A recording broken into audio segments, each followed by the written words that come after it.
Hey guys, welcome back to Game Sandwich. I am John, that is Kevin, and we are here to review Xbox's 2024. A year that. How do we describe Xbox in 2024? Rocky? Yeah, I'll go with that. That seems right. It's been a very bumpy road for Xbox in 2024. We're gonna go down a list of some of the biggest releases and the biggest news for the platform holder, and yeah, we'll also give our graded score for them at the end here. Be sure to join us in the discussion, though. Hit us up in the comments. Let us know your thoughts on Xbox in 2024. Let's start off things with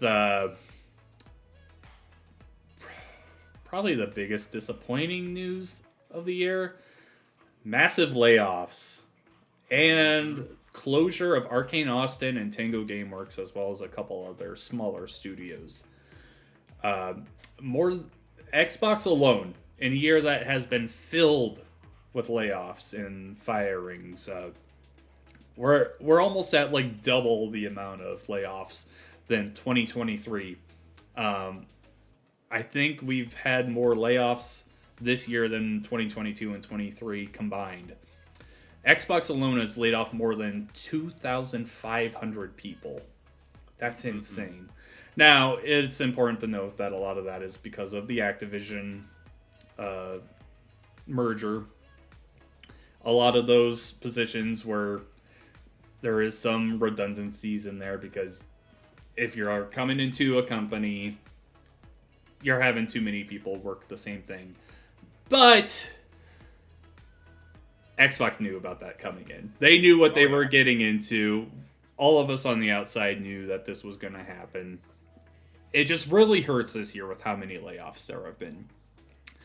Focusing on the studio closures, Tango Gameworks is a closure that I haven't gotten over all year long. The Hi-Fi Rush, this is the studio that made Hi-Fi Rush, The Evil Within, and Shinji Mikami was the one that headed up that studio before it was acquired by Bethesda back in the day. And of course, when Xbox acquired Bethesda, they got this studio. And all we have heard from Phil Spencer, okay, maybe not all we have heard, but over the past 10 years that Phil Spencer has been the head of Xbox, we have heard a lot of talk about, we want to get into the Japan market. We want to get over there. We want to be over in the eastern part of the world. Tango Gameworks was a Japanese studio. They had their studio. Hi-Fi Rush showed that it was a critical darling, and all we heard from Aaron Greenberg was that sales and engagement with the game were great. Like, they had exceeded everything they ever wanted with this game, and they still closed down the studio. Now, luckily, I can't remember the company that picked them up. Tango Gameworks has been saved. People who made PUBG, I think. Yeah, I can't remember their name, but the PUBG company, the head company there, have acquired them, and they said we're making Hi-Fi Rush 2. Crafton, thank you. That's great. I'm so happy for them that they get to go on and everything, but I just cannot believe, after everything we have seen from Xbox over the years of them acquiring all these studios, for a studio to put out a game that did as good as it did with Hi-Fi Rush, and they closed them down regardless. What are your thoughts on these closures? It's weird to me, one, because Hi-Fi Rush is the quintessential Xbox Game Pass title. Like, if it released on its own out in the wild and it charged, let's just say, it'd be like a $40 game, probably. All right, perfect. So if we go $40, I don't think it does that well. But because it's on Game Pass and because it was just out there to try, quote unquote, for free, I'm one of those people that bought into it. Like, I have Game Pass and I got the game. I seen people were talking about it. I'm like, okay, if people are talking about it, I gotta try it. So I hopped in and I loved the game. I would not have bought this game if it wasn't on Game Pass. Now, to get back to your thing about Phil Spencer and his whole, we need to get into the Japan market. It's been no secret. But that's the problem with Xbox. I don't want to say over this past year, but the past multiple years, where their messaging behind each of their big moves is so skewed and so confusing to the consumer, where they're like, yeah, we want more games. You had more games, but you got rid of the studios that made them. And now with this Hi-Fi Rush thing, you brought up Aaron Greenberg. Game went on to have critical acclaim, but we still shut the studio down. What does a game need to do now to survive at this point? What does a studio need to do to pretty much go on to at least live, not even thrive under Xbox now? Yeah, the thing with this was if you bring in, let's say, Double Fine into the equation, a lot of the things we heard about the studios that they were acquiring when all this started was, oh, Microsoft gives us the backing, so we don't have to worry about going out of business and everything. We get to do what we want. We've heard Phil Spencer say, oh, we want these studios to take chances, make what you want to make. In every single aspect of this, Tango Gameworks did the right thing. They put out a game, it did great, they took a chance, they did something very out of left field for them, because before this, they were all about horror games. Yeah. It's just mind-boggling to me how much they dropped the ball on this. The Arcane Austin closure is very sad. It sucks. It really does. They put out Prey. I think they also had a hand in some other games, but this isn't the studio that made Dishonored and Deathloop, I don't think, right? That would be Arcane Leon. I want to say Arcane Leon was under that. This one was developed Tango Gameworks. Arcane. So Arcane Austin made Redfall though, and yes. the massive letdown that was. I could see a world where you say to yourself, "Okay, we have to cut costs. We have to let the studio go." You can at least understand how a company made that decision.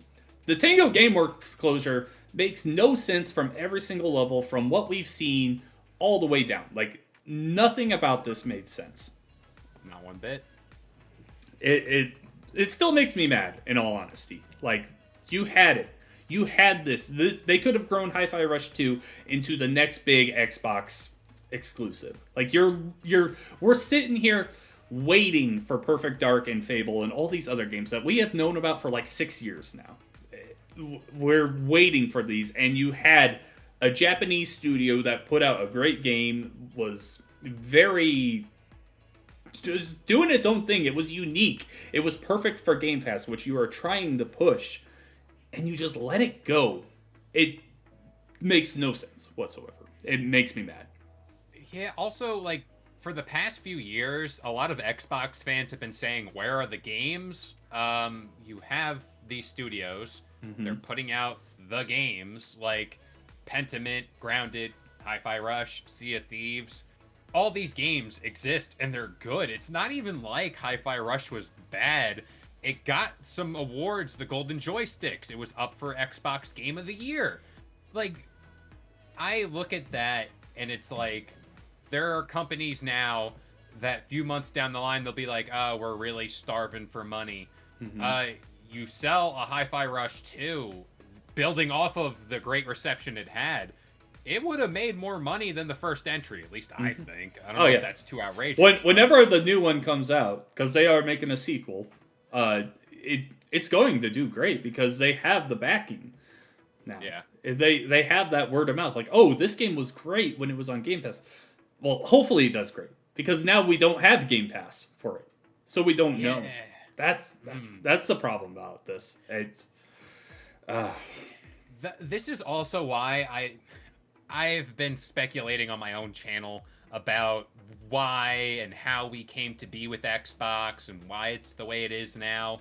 And this is where I've thrown my name in the ring for, this isn't a Team Xbox thing and Sarah Bond, Matt Booty, and Phil Spencer. This is higher up. This is way above them in Satya Nadella, those people at Microsoft. I feel like that closure can be, I'm not saying it for fact, I'm just speculating. That has to do with Satya Nadella and Microsoft versus Team Xbox. Oh yeah, it 100%. It's like that. That's probably the higher up saying that. But we also have to remember that Phil Spencer and them, they're not just lackeys. They're not Yeah. like they have a say in this stuff. Like if Phil Spencer comes to him, I 100% bet that Phil Spencer, if he really wanted to, could have fought for Tango Gameworks if he wanted to. Like whatever reason, he just let that one go. So weird. I just don't see. Obviously, I'm not. If I could be a fly on the wall in that room for that discussion, like, hey, we have to let Arcane Austin go. If I'm Phil Spencer, Matt Booty, Sarah Bond, I'm sitting there. I'm like, you know what? That's very unfortunate, but we have to do what's best for the company. Okay. Tango Gameworks just doesn't fit that mold. It doesn't. No, it doesn't.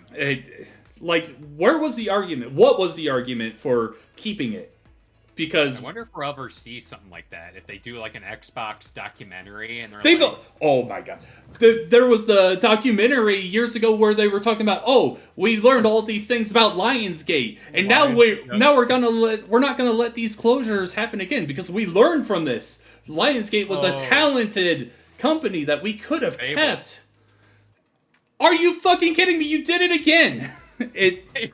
And that came out at the same time. Like, if I'm not mistaken, if my timeline's right, that documentary came out, then Tango Gameworks closure. It's like, hello? So maddening.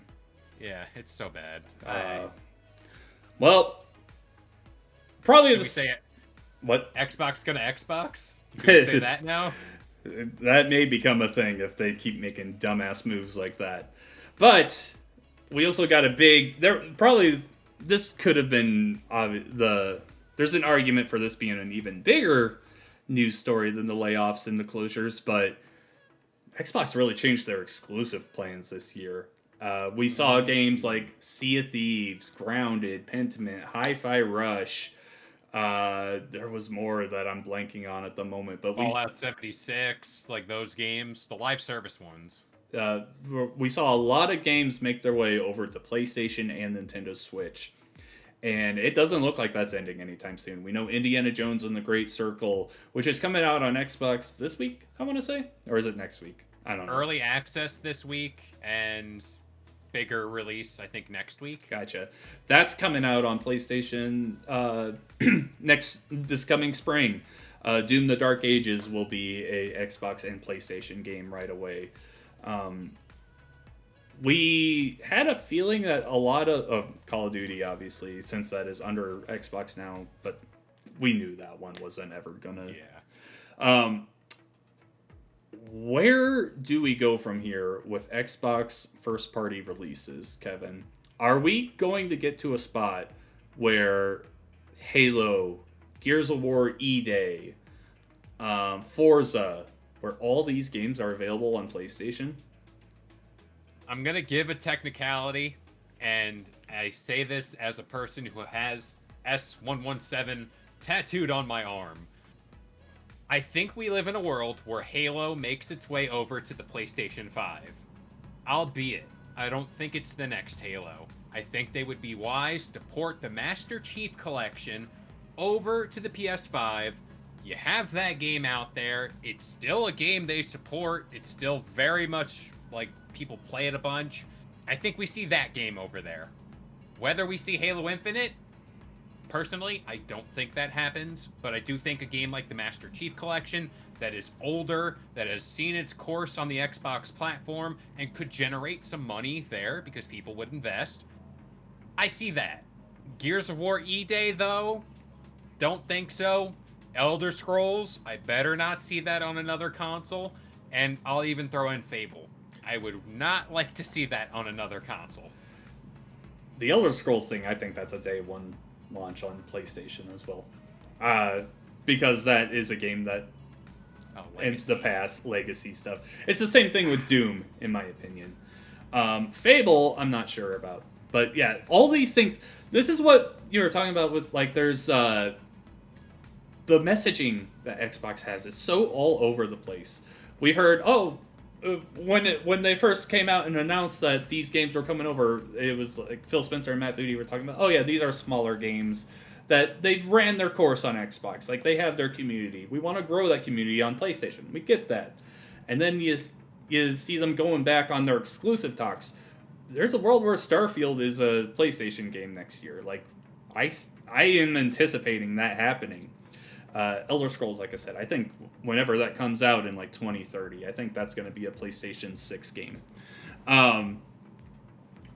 All of these games, outside of Activision now, which were pretty much already confirmed to just stay coming out on other platforms, I think we're going to see Bethesda games not be exclusive anymore. We only had the one. Oh, I guess we had two with Redfall. But now I do think we're going to start seeing... I don't think Halo Infinite's going to make its way to PlayStation, because I think their move to Unreal and the 343 rebranding, I think that sets up the next game to launch on PlayStation.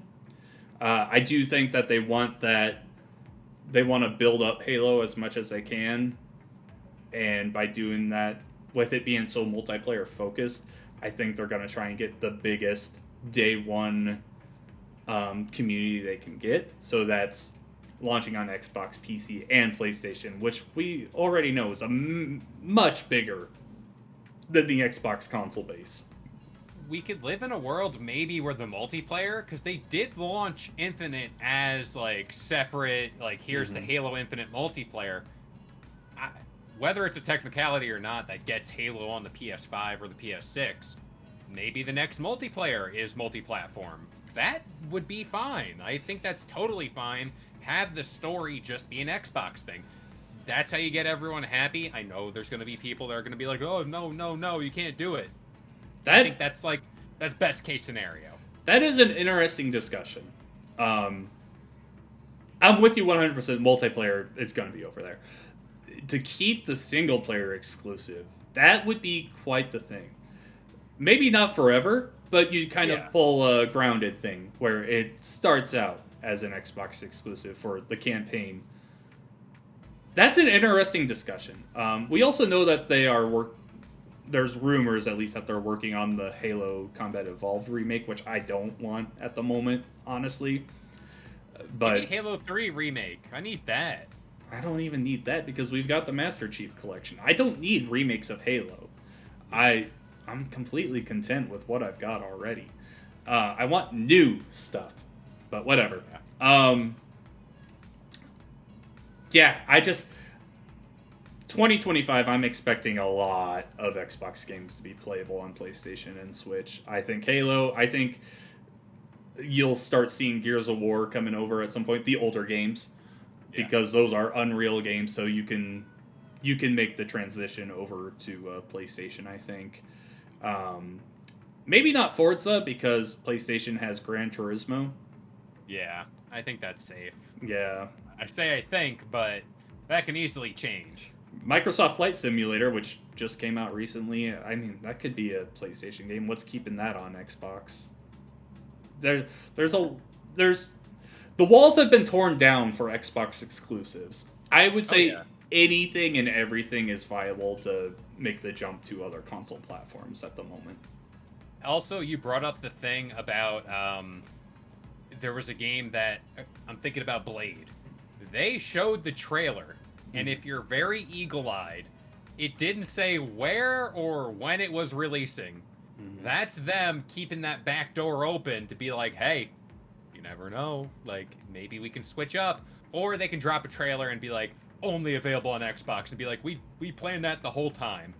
Yeah, wink, wink. It's so interesting because when the Bethesda acquisition went through, we heard that, Xbox was fighting to get Indiana Jones and the Great Circle to be an Xbox exclusive. And then they quickly turned it back. Like, I think the only reason why it's coming to PlayStation in spring instead of right away is because they had to hurry up and do work on a PlayStation port. I think... Oh, yeah. I think if they... Without that change in mindset, I just don't think that there's... I just don't see a world where they were like, oh, yeah, no, we're going to hold... We meant to hold off on the PlayStation thing. No, they were telling us that they wanted this to be an Xbox exclusive. So they just changed their mind because they want more money, which... Whatever. Right. I'm completely fine with less exclusives. I'm fine with it, whatever. Next up, Call of Duty. We got our first Call of Duty ever to launch under the Xbox name, Call of Duty Black Ops 6, the first Call of Duty to launch day one on Game Pass, and it's the most played Call of Duty ever at launch, partly in thanks to Game Pass, but it's also its sales are up across the board on PC and PlayStation. Just overall, a very good release for Call of Duty. I think this is probably the best Call of Duty in a while, probably since Black Ops 3, I would say. Like without a doubt, it's definitely the most complete. Because we've got a very good campaign. The multiplayer, everyone's gonna bitch about it because multiplayer, but it's a very good multiplayer, and the zombies is pretty good as well, which is what I care about personally. We now have seen that Call of Duty on Game Pass. It's still early. Maybe we don't have the full numbers or anything, but I would say Call of Duty on Game Pass works. It at least appears to be so. I had no doubts. Whenever you bring up that term legacy, Call of Duty is just Call of Duty at the end of the day. It is the monolith in gaming. Whenever you ask like someone who's not in tune with gaming, oh, do you play Call of Duty? That's the first game, like outside of a Mario every now and then. It's Call of Duty. And, you know, I'm a person who has skipped Call of Duty year in, year out because it's been the same, it hasn't been good, or X, Y, and Z. I got into Black Ops 6 because it was on Game Pass, and honestly, this is my Xbox game of the year. I thought it was stunning. Pending Indiana Jones, unless that shatters my mind. But, it just feels like Call of Duty again. You know, we always make that joke, Call of Duty's back. No, it's back now. It feels good again. And I don't know, like, you brought up the good point of, the campaign's good too. Like, it's always campaign the afterthought, multiplayer just get into, prestige, do all that. But this time around, we got a full experience. We got zombies, campaign, and multiplayer. Yeah, and none of them are lacking. Like the biggest knock on this game is the online only restriction, and that's not a problem with the game itself. Like the content within the game, it's all very good and very fun. It's just that thing kind of sucks when you're trying to play solo and you're lagging in a campaign, which is ridiculous. No, very successful first launch. I think a lot of that also has to do with this is the first Call of Duty game that I think it was a 4-year dev cycle. Because usually they were only doing like 3. They gave this one an extra year. That's why we got Modern Warfare 3 last year, which wasn't that great. The one thing I want to talk about with this, because we're a year out from the Activision acquisition. That is weird to say. Game Pass games. We've got Black Ops 6, Modern Warfare 3, Crash Insane Trilogy. The Crash Team Racing remake is now, or it's about to come on there. And then Spyro the Reignited Trilogy. Diablo. Oh, and Diablo 4 as well. In a full year, we have gotten 6 Activision games on Game Pass. And I gotta say, I'm very surprised at that, because when Bethesda came through, we saw a huge list of Fallout, Elder Scrolls, Dishonored, all these games that were Bethesda games just thrown on the Game Pass, which was awesome. Yeah. And we're still waiting for that with Activision games, which is just shocking to me. Like, I was expecting, let's say, summer. Oh, yeah, here's all these Call of Duty games. Modern Warfare 1, 2, 3, Black Ops 1, 2, 3, 4, World at War, like just throwing all of them at us, but they just really are holding on to onto these games, which I just don't understand. I remember talking about, World of Warcraft, that's a perfect game to put on PC Game Pass. Like, that is, I still think that's going to happen at some point. I wasn't necessarily expecting that to happen right away, but it's just so weird to me that they're holding on to these games and not bringing them out for people to play and to really drive Game Pass subscriptions, because that's going to drive them. These are huge games that people want to play still.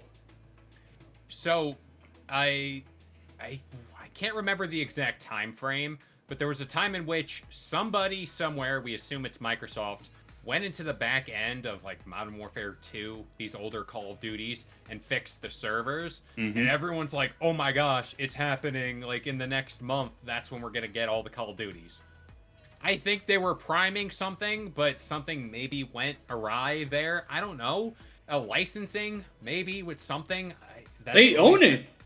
They own it. That's the thing. That's the thing. It's like, maybe, I don't know. It's so weird. And then to even say, you know, it's a bunch of multiplayer games, all the older Call of Duties. There's still like single player games in there that can be released on Game Pass. I mean, we're just getting Spyro. Like, that would have been a thing. Like, if you're talking about Xbox who needs mascots outside of Master Chief, Spyro and Crash are like, they're right there. Like, that is, and you know how much I love Banjo. He's dormant somewhere in Rare or wherever dungeon he's locked in now. But yeah, like, it's so insane to me. And it's older games too that you just throw up on Game Pass for the lulz. Just kind of see, like, hey, do people like this anymore? Like, is he popular? Like, well, that's the thing. Is like even the lesser known games for today. Like, remember back when they acquired inXile and they threw the Bard's Tale games up on Game Pass? They're still there. No one really knows about those games, but if you're interested in those, you can play them. They've got the King's Quest games just sitting there. Like, throw those up on PC Game Pass at least. Like, give people a chance to find this huge wealth of a catalog that you now have. You're just holding... Why are you holding on to this? You have Game Pass, which is a perfect outlet to show off, hey, we own these now. We can make new games with these if we want to. We can remaster these if we want to.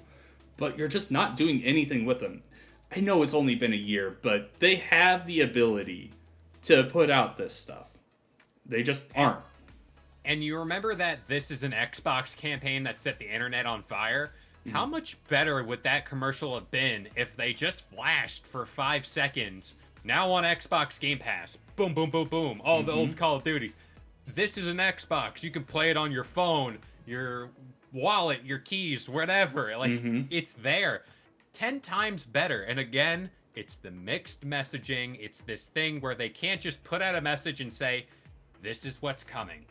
Take it, and it's there. Enjoy it. They have to be like, no, last minute, we're going to pivot. We're going to do something else. Halo is now on the PS5, but it's really on the PS6.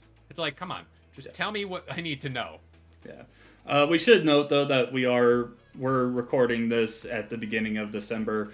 The Game Awards could come out, and Phil Spencer shows up and drops all these right now, and our conversation is moot. But it's so weird to me that after a year, we've had 6 games. I guess 7 if you count Overwatch is kind of in there, but it's weird to me. Okay, the Fallout show that came out this year, which is wow. This was a shock to me how good this show was. I wasn't expecting this to be as good as it was. I've played through Fallout 4 and I've played a bit of Fallout 76. I haven't played the others though. This Fallout show was great though. I really enjoyed watching it, and I just saw that today. The cowboy guy, Walter Goggins. Yeah, Walter Goggins. He started his filming for season 2.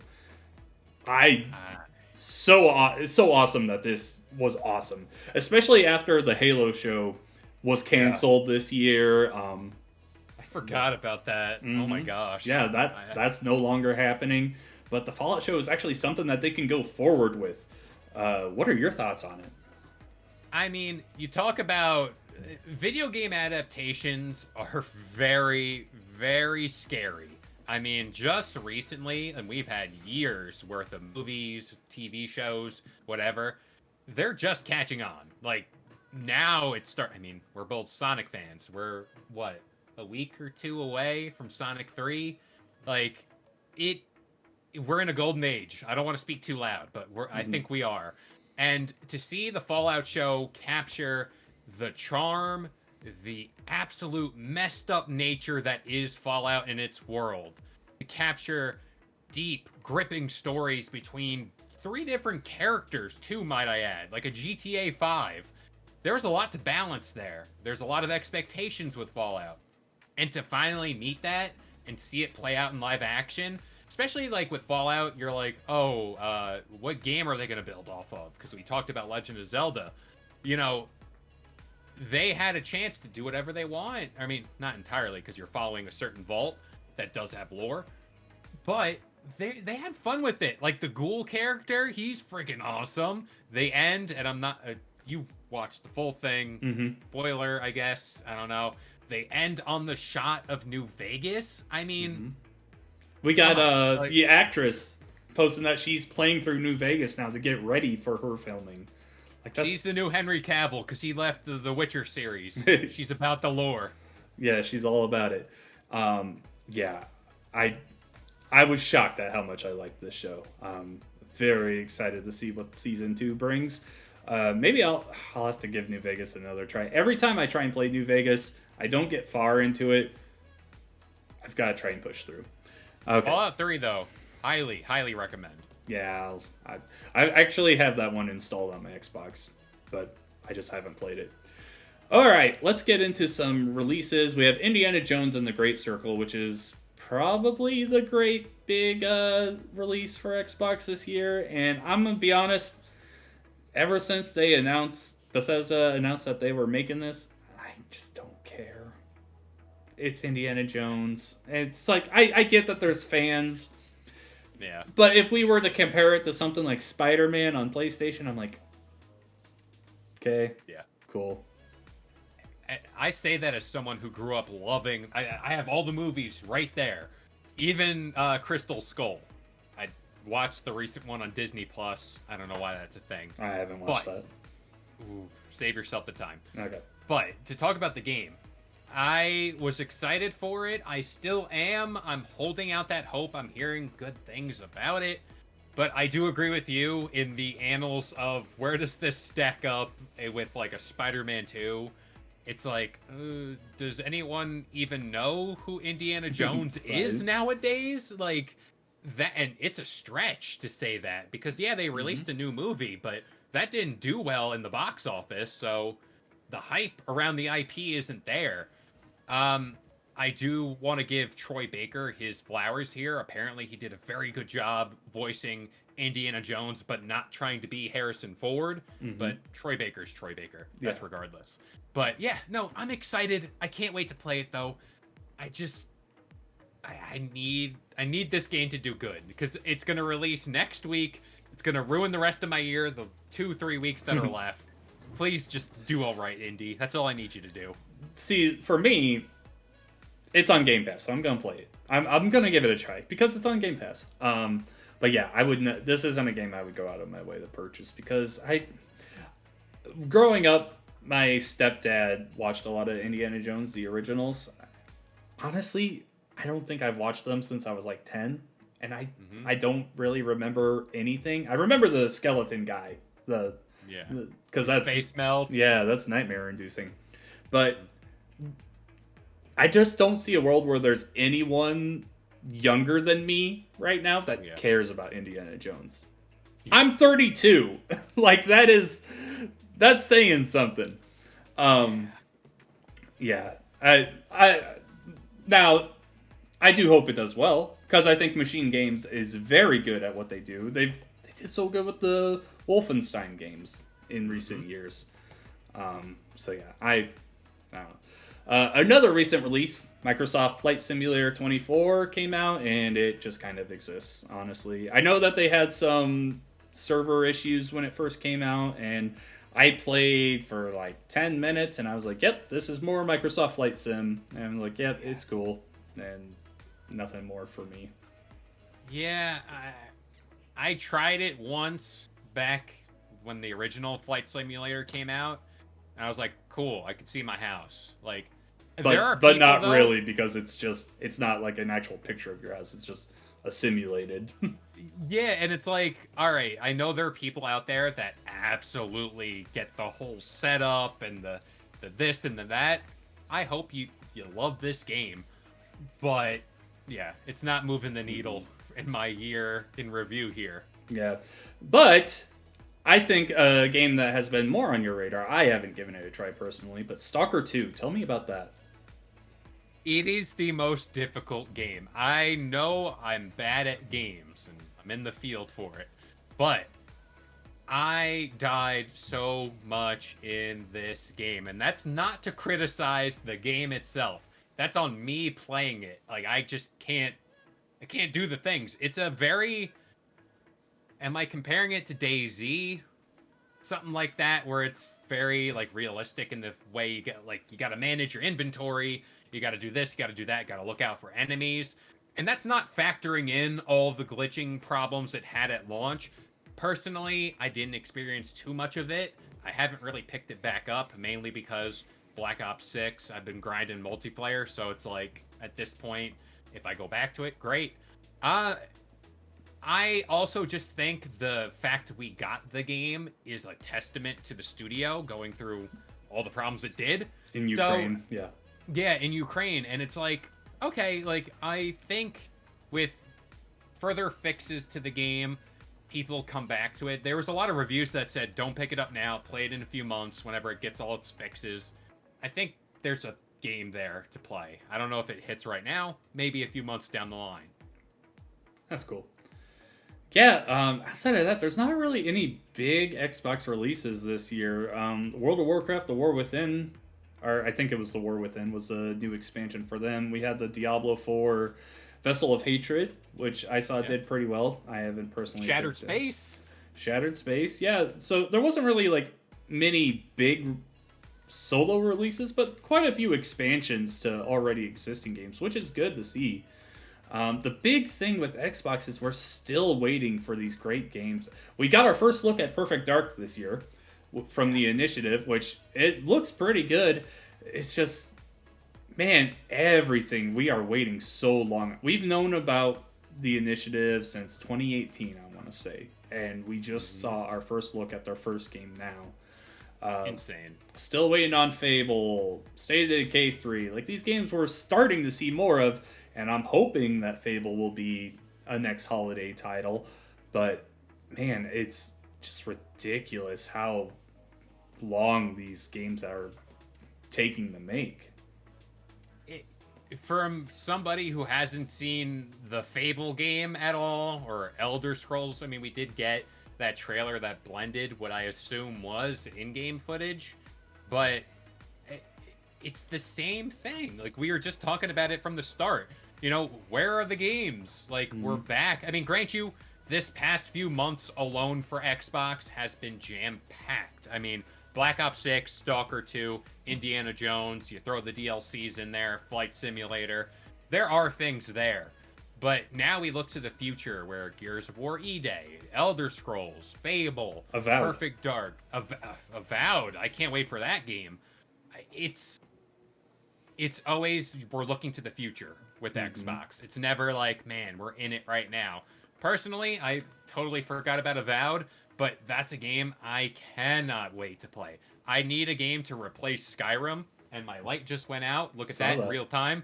But yeah, like, I'm looking forward to all this. I cannot wait, and I don't know. It's 2025 to look forward to. What do we have now to really look forward to? Avowed is a good one. A new IP in the early year. I'm hoping Fable for next holiday, like I said, but outside of that, I mean, it's just up in the air. We know that Toys for Bob went out on their own. They left Microsoft this year. I guess we should have included that with the closures and stuff. And we know that they're making a game for Xbox, but that's going to be years down the road. There will be another Call of Duty.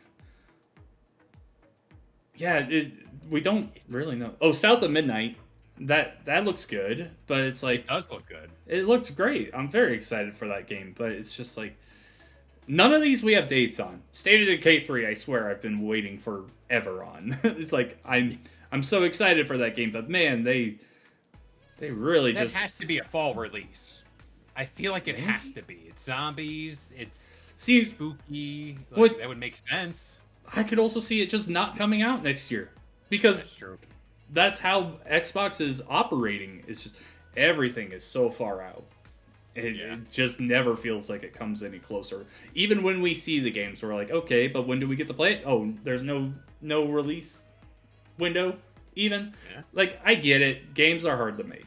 And it's with Xbox getting bigger and bigger, it's a lot to manage. It's a lot to look over. It's a lot of room for things to go wrong. But man, you're Microsoft. You're Xbox. Like you no one forced you into this situation. You willingly did this. You said, "Oh, we have the money. We can do this. We have the power. We can support all of these." And they're dropping the ball right now. They are. They are. It's always been that. And then whenever they say these things like, our next console is the biggest technical leap forward, Phil Spencer says in an interview, oh, we got a handheld console in the works, but it's years away. Mm-hmm. I'm more in the vein, and this could just be me being like naive in gaming, and I know there's a lot more business, you got to meet investors, blah, blah, blah. I'm more in the vein, especially with Xbox, don't tell me you're working on something until you got gameplay to show. I need to see everything that they... Yeah. Like, we have been... It's been a good, 8 years that we've been hearing all this? Like, oh, it's coming. It's just down the line. Come on, next year, it's going to be here. Like, everything has been that way. There's been surprises now and then, like Hi-Fi Rush, like we mentioned, which was a complete surprise. But, yeah, don't tell me, show me. And they just refuse to show you. And then they come out with... They tell you, like, this weird back and forth messaging, and you're like, okay, I believe you. And then just a few months down the line, everything has changed. Mm-hmm. Okay, Kevin.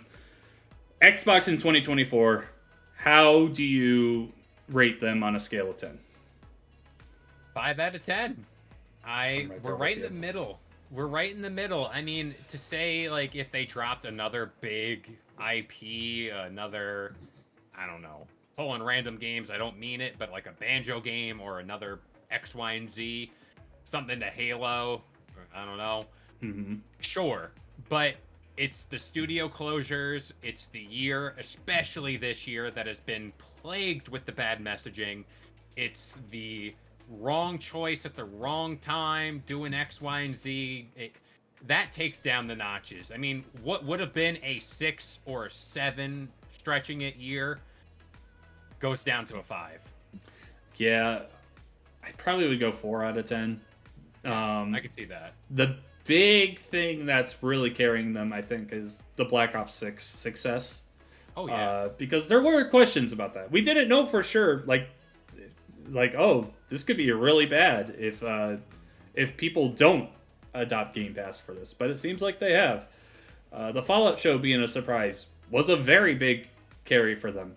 But when I look at the games they released this year, Indiana Jones, like I said, I don't really care. Microsoft Flight Sim, I don't care. Soccer 2. The games that I have been caring about and I've been waiting for 6 years now. Fable, Perfect Dark, State of Decay 3. The list goes on and on.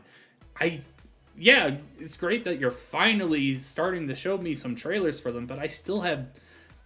Am I going to be closer to 40 by the time I get to play State of Decay 3?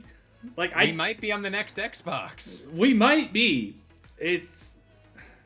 The way they're talking. Yeah, it's not looking great. Yeah, so I would go a 4 out of 10.